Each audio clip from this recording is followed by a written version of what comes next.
Giallonardo, rinomata spiaggia di Realmonte, lavori sul litorale, segnalazioni e dubbi su autorizzazioni e impatto ambientale.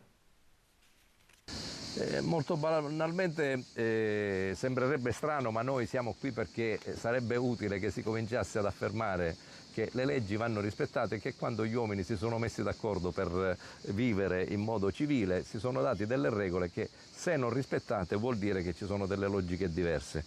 Sono state eseguite delle opere che sicuramente non possono essere state autorizzate per come sono adesso state realizzate, e quindi noi abbiamo chiesto una verifica sulla bontà delle opere eseguite. Noi sappiamo benissimo che nei 150 metri dalla battigia c'è un vincolo di immodificabilità e lì è stato modificato tutto, c'erano i gigli bianchi, c'era le emergenze mediterranee, gli alberi, e ora non c'è più nulla, c'è un posteggio con il briciolino di cava, è un posteggio privato, ma la cosa ancora più grave non è tanto ciò che ha fatto il privato, è quello che è stato fatto dalla soprintendenza che è il nostro organo che deve tutelare tutti i cittadini, ha dato l'autorizzazione per uno scempio. È una cosa incredibile, c'è un chiosco mostruoso a pochissimi metri dal mare che è stato autorizzato. Dobbiamo premettere che noi non siamo contro la fruizione del mare,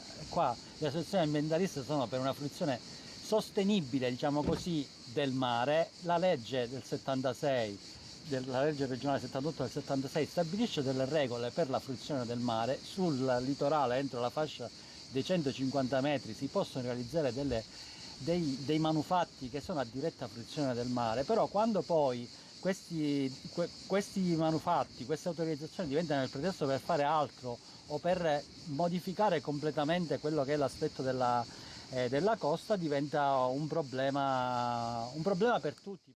Semplice, rispettando le regole. Soltanto rispettando le regole si possono coniugare turismo, ambiente, rispetto alla natura e fruizione. Soltanto attraverso questa, diciamo, che non è una formula magica, attenzione, è quello che dovremmo fare tutti naturalmente, tutti potremmo godere naturalmente appunto del nostro territorio senza appunto deturparlo.